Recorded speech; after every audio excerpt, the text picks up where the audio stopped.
ராமதாஸ் தனித்து இயங்கினார் அப்படின்னு நான் நினைக்கல. அவர் இல்ல எந்த கூட்டணிக்கு போகணும்னு ராமதாஸ் அவர்கள் நினைச்சாரு. கடந்த தேர்தல்ல முடிவு பண்ணி தான் செஞ்சாங்க. வேற வாய்ப்புகள் என்ன இருந்துச்சுன்னு நீங்க சொல்லுங்க. அதிமுக பெரிய வாய்ப்பு இருந்தது இல்ல சார். அதிமுக வெல்ல மாட்டாங்கன்னு அவங்களுக்கு என்ன வந்துச்சு? இது பார்லிமெண்ட் எலெக்ஷன் இருந்துச்சு. நமக்கு ராஜ்யசபா நாளைக்கு நீங்க அந்த டிஸ்கஷன்ல பாசிட்டிவா ரெண்டு பேருக்கும் சொல்லுவாங்கல்ல, அவங்க பேசித்தானே முடியும். டாக்டர் ராமதாஸ் தானே கையெழுத்து போட்டாரு.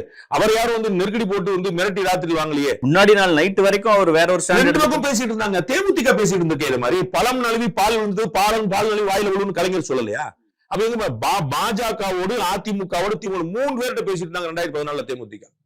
அப்ப இது எல்லாரும் செய்யறது. நீங்க இழிவா சொல்றீங்க. இழிவா அப்படி கொண்டு போகல சார். நான் சொல்றது அவர்கிட்ட ஒரு டெசிஷன் கொடுக்கறாரு, அது தப்பான ரூட்ல போகுதோன்னு இவர் ஃபீல் பண்ணும்போது நம்ம அந்த இடத்துல இருந்து பாத்துக்கலாம். ஒரு விஷயத்தை ஒரு மூத்தவரா 50 தொகுதிகளில் படுத்துட்டே ஜெயிக்கிறது தெரியும். கொள்கை கோட்பாடு கிடையாது. அது போல புரிஞ்சுங்க. இது அப்பாவுக்கும் பிள்ளைக்கும் மட்டுமே இருக்கிற ஒரு ஈகோ கிளாஷ்.